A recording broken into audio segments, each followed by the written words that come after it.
I wanted to get on here and tell y'all a little bit about my favorite story in the Bible so far, what I do know, and why. So, the story of Job found me at a time in my life when I didn't know what else to do. I felt like everything is chaos, everything is bad, nothing I'm doing is fixing anything. What else is there for me to do other than give up? Mind you, I hadn't been to church in about 10 years when Job found me. To backtrack a little bit, before I had heard the story of Job and realized how was applying to my life at the time, I kept hearing the words faith and patience all the time, all the time. Now, just because I didn't go to church doesn't mean that I haven't had some sort of relationship with God. Sorry, my little one needed me. But anyways, just because I wasn't going to church doesn't mean that I didn't have some sort of relationship with God. I've always talked to God my whole life. But at this time, I think that I put a lot of my problems in my own hands, and I was trying to fix them myself. And these were problems that were so much bigger than me that I should have put in God's hands a long time ago. Anyways, these words, faith and patience, stayed on my dry erase board for a couple weeks, maybe a month. And I just woke up one day and I'm like, I have to go to church. I am about to lose it. I don't know what to do. I have to go to church. And so I went. And the sermon for the very first time that I went back that day was over faith and patience. And the story that they used to teach faith and patience was the story of Job. Now, a little bit about what the story of Job entails. Basically, the devil comes to God and he's like, let me test Job. He's like, Job is only a faithful servant to you because you're so cool with him.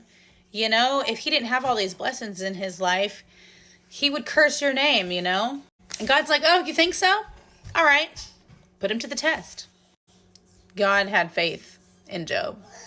Anyways, so the devil does just that, takes away his wife, his children, all of his livestock, his land, took everything from him, and he also became really, really sickly.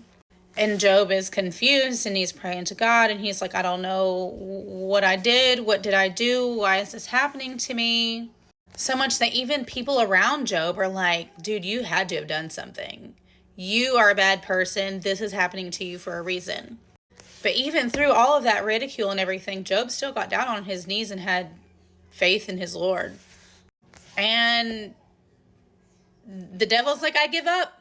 And because Job remained faithful to God through all of these trials and tribulations, God blessed Job with more than what he had before.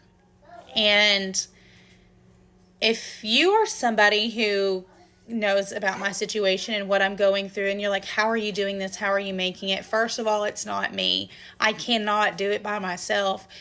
God is doing it with me. I want, whenever I feel like less than, or I feel like I'm filled with worry and filled with doubt, I pull out my Bible.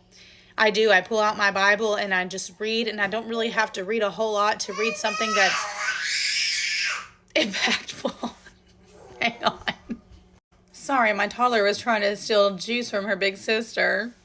And she was mad because big sister was not giving it to her. But y'all, I'm not okay. I'm not okay. Except for because God is helping me. I'm put everything in his hands, and I want to, be less than and be malicious and get my lick back on people, but that's not really what I want to do. That doesn't make me feel good inside to treat other people poorly at all. I want to have no part of it, even if it feels good temporarily. In the long run, it's just going to make me feel like a nasty, icky person. What I can say is, since finding the story of Job and since going back to church and since doing more to get back into my Bible, a lot of wonderful things have happened in my life. Now she was tickled by the trash truck outside. Anyways, a lot of wonderful things have happened in my life. I know that all these icky things that are happening to me right now isn't God's doing. I know that God didn't put it heavy on my heart to make the choice that I made for no reason to hurt me. You know, I thought about it and I prayed about it for a long time. And all I can say is I have faith in what the Lord will do.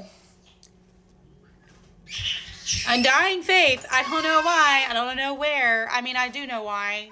He's done so much for me, but if you are in any kind of place like I was when I found the story of Job, and you just feel like everything in your life is being ripped from you and everything's awful and nothing makes sense, maybe read the story of Job. Maybe read the story of Job and see how Job's faith and patience carried him through to bigger blessings than he could have ever imagined.